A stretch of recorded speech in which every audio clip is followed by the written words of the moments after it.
Welcome to Business Innovators Radio, featuring industry influencers and trendsetters sharing proven strategies to help you build a better life right now. Hello and welcome to the show. This is your host, Neil Howe, and we are talking immigration again. Today's guest is Youras Ziankovich. He helps Eastern and Central Europeans resolve their immigration issues in the United States. He came to the US 9 years ago from Belarus, where he was an activist of the democratic opposition and was persecuted due to that. He came through the whole asylum procedure, including deportation proceeding, and proved that he is entitled for asylum. Now he helps other people to deal with our immigration system. Welcome to the show, Youras. Thank you. Well, let's get right into it, and let's get a little backstory from you first. It sounds like you had some issues with our immigration department when you were trying to get over here for asylum. Walk me through that for a minute. Well, I came to the United States in 2007 and immediately applied for asylum. And I was scheduled for interview in a couple of months, which was great in compared to today's terms. But my immigration officer was very aggressive. She was very rude with me. And finally, she denied my application for asylum and referred my case to the immigration judge. It was unusual for me that in the immigration court, the prosecution asked the government to grant an asylum. Other words, they recognized that the decision of the immigration officer was erroneous. Okay, so you eventually got yourself here to the United States, and how did you get involved in immigration, or why did you get involved in immigration? Well, in 2010, I was admitted to Fordham Law School in New York. I graduated with LLM degree, which is master's degree in law, and which is a secondary legal education. My first legal education was from Ukraine. And after that, I passed bar exam in the state of New York, and since that time, I'm practicing immigration law and help most of Eastern and Central Europeans to deal with our immigration system. So you have a very specialized market then when it comes to immigration, that you concentrate the majority of your business on people from Central Europe. Now, you were from Belarus originally and you studied in Ukraine? Yes, I'm Belarusian originally, and I graduated from Ukrainian Academy of Banking, Department of Law, with a bachelor's degree in law. And I practice law in Belarus a little bit as a part of my political activity.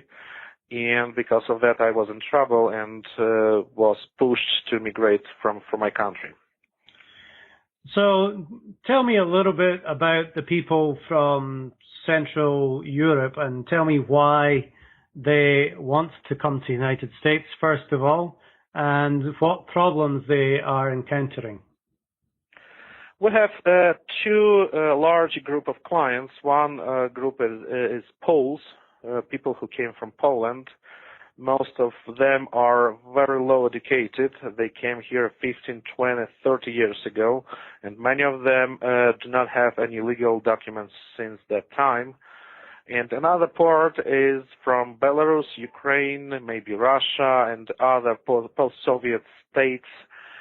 They came here with higher level education. Many of them have bachelor and higher education level, and they try to start a new life because of troubles. For example, in Ukraine, there is a war with Russia. In Russia, is a dictatorship of Putin's. In Belarus, we have a trouble with the democracy under government of Lukashenko. For example, in Tajikistan, they had a civil war. Now they have a dictatorship also, not a democratic regime, and so on and so forth. So there's definitely a lot of issues in Eastern Europe, and people are coming over here for freedom. Now, what are the fears that they have? What's going on inside their head, and how do you help solve those problems for them? Let me start from Polish people. Many of them, they worked for U.S. economy for many, many years at least, 15, 20, 30. And in my opinion, most of Poles, they are very accurate taxpayers. They paid taxes, but now many of them are retired and they cannot get any benefits from their hard work for our economy. And we help them to obtain first temporary employment authorization document, then apply for Social Security, and based on that, even if they will leave a country, they are entitled for retirement benefits through U.S. Embassy in Poland. If we are talking about East Europeans, many of them apply for asylum, and we prepare solid application with the description of the problems of their home country, of their personal histories, and help them go through the whole process, which takes actually 3, 5, maybe 8, and even 10 years. So that is not a very easy task for them, but they decide to stay in the U.S. even without, permanent status, but it is still better than being in their home country. Right. Now, let me go back to the Poles for a minute. You said a lot of them are here or have been here for 15, 20, 30 years, and they've been working and paying taxes. Now, what you're able to do for them by applying for a work permit and getting Social Security, does that backdate all the taxes that they've paid to where they would be able to receive Social Security through the U.S. government while they're still here?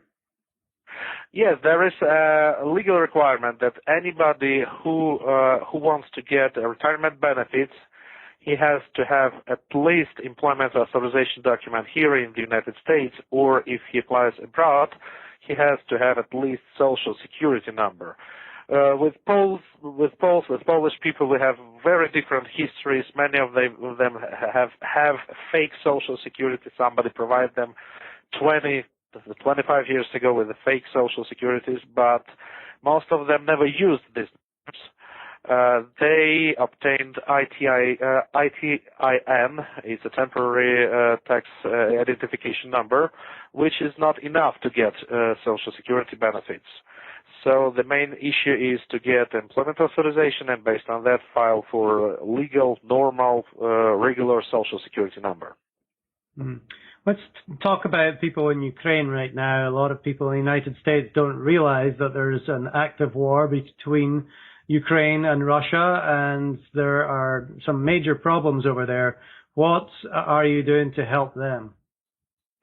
Well, a friend of mine just returned from Donetsk region. He was a volunteer doctor, psychiatrist there, and he told me different stories of different soldiers, and this is really horrible that happens at this time in Donetsk region, in the so-called Donbass. And people being killed every day, people being injured every day, and of course many Ukrainians, they don't want to be drafted to the army, and they try to escape from the country, especially if you are from Donetsk or Luhansk. You could be drafted also to separatists army or to Russian troops there, and they're not happy with that. And of course, they're looking for any opportunity to run away from this situation and looking for any way to legalization in the United States. Right, and that's close to my heart as well. Our family have hosted a couple of times children from Ukraine that. You hear their stories, and they're in pretty bad shape over there. So anything that we can do to help them out with immigration issues and get them either adopted for the children or get them work papers to get over here is really going to help. So what would you say is your magic ability? Obviously, you have a relationship with people from Eastern Europe because you are there, but why do people come to you and become your client? Obviously we have people from around the world, but most of our clientele is from this region because it's normal that somebody who is from Ukraine, he's looking for a Ukrainian-speaking attorney because I speak personally 5 languages, including Polish, Ukrainian, Belarusian, and Russian, and of course English. So it is easier to them to understand U.S. legal system, U.S. immigration system if somebody is explain it to them in their native language. That's why most of our clientele comes from this region. So what are a few of the misconceptions that people have when they come to you? Do they expect you to solve all of their problems and just lay it all on your plate? Many of them believe that they have just to pay to the attorney, and the attorney will be able to make everything for them. It is not true. We work hard with our clients because they have to deliver documents to us. They have to explain the situation. There's personal situation, of course. The situation in the country we can obtain from official sources, for example, from the Department of State annual reports on human rights in this region. But we explain the rules. We explain that America is the country where we trust on people, and every word should be trustful unless somebody proved that he's not a trustful person. And this is the main problem with this region because in the former Soviet Union, people try to use not maybe illegal, but not the straightest way to the target. They believe that if they present situations a little bit more beautiful than it is in real, they can benefit on it. This is part of our work to explain our American legal system also, and to explain them that this is not a good way to do. Yes, and it's not only abroad that there's a problem. There's definitely a problem in the United States as well, where people are taking advantage of, immigrants who are, not legal yet, but especially the uneducated ones, they will take advantage of them and take their money and make promises that they can't deliver on. So how do you really get that trust from the people who may be a little bit wary of who to turn to? I'm sorry, can you repeat the question because I lost the connection for a second? Okay. There are people in the United States who take advantage of the uneducated people when it comes to immigration. How do you develop the trust with the people that come into your office? First of all, we explain that using of notary publics or paralegals or any other criminals who serve with the immigration help, it's not the best idea because the person who trusts on this kind of people has no guarantee of the results of work. First of all, because of very low legal education level, and the second because of U.S. government doesn't care that if somebody was presented in documents in false. The U.S. government believes that it is the position of the applicant. If somebody deals with attorney, first of all, the attorney is care about his license and never will lie in official documents. And the second, because of low level of legal help, low quality of legal help entitles applicants to review this case, and this is the best guarantee for immigrants to deal with attorneys, even if it is more expensive than to deal with the notary publics. Mm-hmm. So walk me through the process when somebody comes to you, either via phone call or into your office. What does the process look like, and how do you help them through? We require our clients to come to our office. We fill out the short questionnaire with basic information about the client. Then I personally interview this person and try to understand to his situation and find the shortest way for legalization. From my experience, absolutely no chance. It's very rare situation when the immigrant has absolutely no chance. At least we can help him to stay here legally with some kind of documents, for example, employment authorization. And finally, we trust to our judges, immigration judges, and let judge decides if this person is authorized to be in the U.S. Unfortunately, at this period of time, this type of proceeding take very long periods of time. For example, immigration courts schedule individual hearing in 4 or 5 years. I have cases from 2014 that were never scheduled for immigration interview with the USCIS. So this is a problem for one type of clients who have a strong case and they're looking to go through the whole process as soon as possible. But this is an advantage for somebody who obviously have not very strong cases. But they can obtain documents, temporary documents through this proceeding. Mm. And most of your clients, would you say, are already here in the United States? Time to time I receive emails from abroad, from Ukraine, from Belarus, asking how to claim for asylum in the United States. My usual answer is that you have to come to the United States first. You have to go through the consular proceeding to get any type of visa, and after that we will decide what can we do for you. Because being from Ukraine, even from eastern parts of Ukraine, for example, being from Belarus, it is not the basis for asylum. The person should prove that he or she suffers of persecution in this region. So it is not an easy case, and the person has to be present in the United States to apply for asylum. And you say these cases take years to get solved? Yes, it can take years. My prognosis for new clients is up to 3 years waiting for immigration interview in the USCIS, and if we would not successful, next 4 to 5, maybe 6 years in the immigration court. So it is not easy, and it is long time process. Well, you've been practicing law in the United States now for a number of years. Tell me about one case that really stands out in your mind.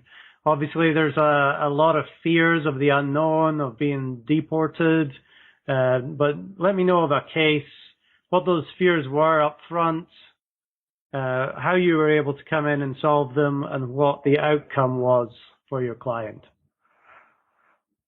Are we talking about changing immigration procedures, or what we're talking about? Just I didn't any specific case that really stands out in your mind. Oh, for example, I have a very interesting case from Poland. We have 3 generations here: the grandmom, who is over 70 years old, mom, who is 50 something, and son, who is about 30. All of them came to the United States on tourist visas and overstood here. Mm-hmm. And at this moment, son got married with the U.S. citizen, and he applied for a green card based on that. In the 3 years, his mother will be entitled for a green card. And in 5 years after that, the grandmother will be entitled for a green card. But because of advanced age of this grandmother, she decided that maybe God will not let her live so long, or maybe he let her. But she decided just to get her retirement benefits and go back to Poland, to the home country. And this is the whole story. We have a son, mother is waiting, and we just finished processing retirement benefits for a grandmother. After 30 years, she got $1,500 in retirement benefits, which I believe that it was very good for her educational and professional level, and she decided that she will go with those money to Poland. Which is also a good idea, because Poland is a much cheaper country than the United States, and with $1,500 per month, she will be very good there. Right, that's great. Eventually, when you're getting older, go back to the home country and being able to live with a good quality of life. That's a great outcome, certainly. So what's one thing that we might not have covered yet that you would like to share with someone who is considering contacting you? If somebody is illegal in the United States, I strongly advise him to contact the immigration attorney, with good immigration attorney. First of all, because of, as I mentioned previously, I think that completely no chance for legalization is a very rare situation. And first of all, if somebody will come to my office, we got him legal documents in a 6-month employment authorization document, and let we see what our government would decide for this case. But the worst thing that illegal immigrant can do is just running away from ICE and hiding from the government, because one day he will be caught, one day he will be arrested, and one day he will be in the immigration court in any way. Mm-hmm.